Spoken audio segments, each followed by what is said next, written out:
Hi hello ಎಲ್ರಿಗೂ ನಮಸ್ಕಾರ. Welcome to my YouTube channel. Deepavali ಹಬ್ಬಕ್ಕೆ ಚಕ್ಲಿ ಕೋಡ್ಬಳೆ ಸೊ ಎಲ್ಲ ಹಬ್ಬದ ಐಟಮ್ಸ್ನ ಮಾಡ್ತಾರೆ. ಸೊ ನಾವು ಚಕ್ಲಿ ಹೇಗೆ ಮಾಡೋದು ಅಂತ ತೋರಿಸ್ಕೊಡ್ತೀನಿ. ಕ್ರಿಸ್ಪಿಯಾಗಿ ಗರಿಗರಿಯಾಗಿ ಹೇಗೆ ಮಾಡೋದು ಅಂತ ನೋಡ್ಕೊಂಬರೋಣ. So let's get started.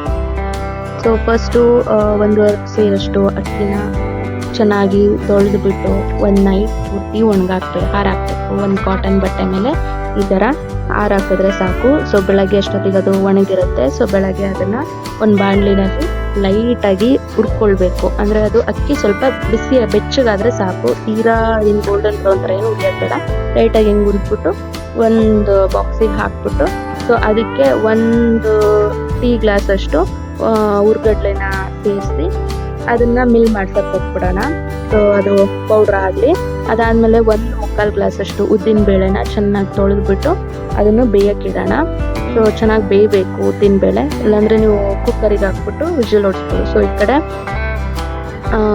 ಹಿಟ್ಟು ರೆಡಿಯಾಗಿದೆ. ಸೊ ಈ ಹಿಟ್ಟಿಗೆ ಇವಾಗ ಸ್ವಲ್ಪ ಜೀರಿಗೆ, ಹಾಗೆಯೇ ರುಚಿಗೆ ಎಷ್ಟು ಬೇಕಷ್ಟು ಉಪ್ಪು, ಅದಾದಮೇಲೆ ಎಳ್ಳು, ಪುಟ್ಟೆಳ್ಳು, ಬಿಳಿ ಎಳ್ಳನ್ನ ಹಾಕ್ಕೊಳ್ತಾ ಇದ್ದೀವಿ. ಸೊ ಅದನ್ನ ಹಾಕ್ಕೊಂಡು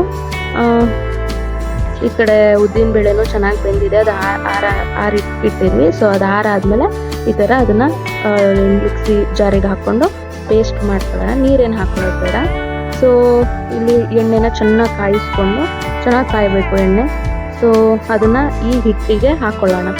ಸೊ ಚೆನ್ನಾಗಿ ಕುದೀತಾ ಇರೋ ಎಣ್ಣೆನ ಹಿಟ್ಟಿಗೆ ಹಾಕ್ಕೊಳ್ಬೇಕು. ಸೊ ನೋಡಿಕೊಂಡು ಹಾಕ್ಕೊಳ್ಳಿ, ಹುಷಾರಾಗಿ ಮಾಡಬೇಕು, ಕೈಗೆ ಸುಟ್ಕೊಂಡ್ರೆ ಇದಾಗುತ್ತೆ. ಸೊ ನೋಡಿಕೊಂಡು ಹಾಕ್ಕೊಂಡು ಸೊ ಇವಾಗ ರುಬ್ಬಿ ಇಟ್ಕೊಂಡಿರೋಂಥ ಉದ್ದಿನ ಬೇಳೆ ಏನಿರುತ್ತೆ ಅದನ್ನು ಸಮೇತ ಇದಕ್ಕೆ ಹಾಕ್ಕೊಂಡು ಮಿಕ್ಸ್ ಮಾಡ್ಕೊಳ್ಳೋಣ. ರೊಟ್ಟಿಗೆ ನಾವು ಹೇಗೆ ಕಲಿಸ್ಕೊಳ್ತೀವಿ ಹಿಟ್ಟನ್ನು ಅದೇ ರೀತಿ ಇದನ್ನು ಚೆನ್ನಾಗಿ ಕಲಿಸ್ಕೊಳ್ಬೇಕು.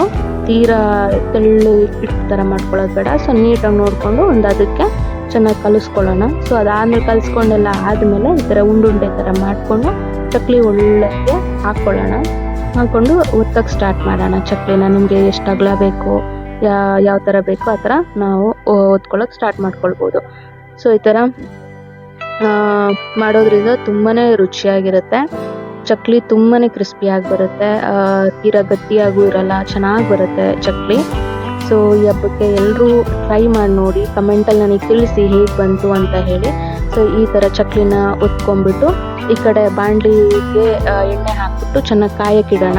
ಸೊ ಎಣ್ಣೆ ತುಂಬಾ ಕಾದಿರಬೇಕು ಚೆನ್ನಾಗಿ. ಅದಾದಮೇಲೆ ಅದನ್ನು ಒಂದು ಮೀಡಿಯಮ್ ಫ್ಲೇಮಲ್ಲಿ ಇಟ್ಕೊಂಡು ಚಕ್ಲಿನ ಒತ್ತಿರೋ ಅಂಥ ಚಕ್ಲಿ ಏನಿರುತ್ತೆ ಅದನ್ನು ಹಾಕ್ಕೊಳ್ಳೋಣ. ಸೊ ಈ ಥರ ಬಿಟ್ಟು ಎಣ್ಣೆಗೆ ಬೇಯಿಸಬೇಕು. ಒಂದು ಮೀಡಿಯಮ್ ಫ್ಲೇಮ್ನಲ್ಲಿ ಈ ಥರ ಎರಡೂ ಸೈಡು ಬೇಯಬೇಕು, ಚೆನ್ನಾಗಿ ಬೇಯಬೇಕು. ಸೊ ಅದೆಲ್ಲ ಆದಮೇಲೆ ಅದನ್ನು ಒಂದು ಜಾಲರಿನಲ್ಲಿ ಹಾಕ್ಕೊಳ್ಳೋಣ. ಸೊ ಎಣ್ಣೆ ಎಲ್ಲ ಸೋರಂಗೆ ಜಾಲರಿನಲ್ಲಿ ಹಾಕ್ಬಿಟ್ಟು ಆಮೇಲೆ ಅದು ಸ್ವಲ್ಪ ತಣ್ಣಗಾದ್ಮೇಲೆ ಬಾಕ್ಸಲ್ಲಿ ಸ್ಟೋರ್ ಮಾಡಿ ಇಟ್ಕೊಳ್ಬೋದು. ಸೊ ತುಂಬಾ ಕ್ರಿಸ್ಪಿಯಾಗಿ ಬರುತ್ತೆ, ಗರಿಗರಿಯಾಗಿರುತ್ತೆ, ತುಂಬಾ ಚೆನ್ನಾಗಿರುತ್ತೆ. ಮುರಿದ್ರೆ ಹಂಗೆ ಕಳ್ಕೊಳ್ಳುತ್ತೆ. ನೋಡ್ತಾ ಇದ್ದೀರ ನೀವು, ಸೂಪರಾಗಿ ಆಗುತ್ತೆ. ಸೊ ಎಲ್ಲರೂ ಇದನ್ನು ಟ್ರೈ ಮಾಡಿ. ಈ ವಿಡಿಯೋ ಇಷ್ಟ ಆದಲ್ಲಿ ಪ್ಲೀಸ್ ಲೈಕ್ ಮಾಡಿ, ಶೇರ್ ಮಾಡಿ. Thank you for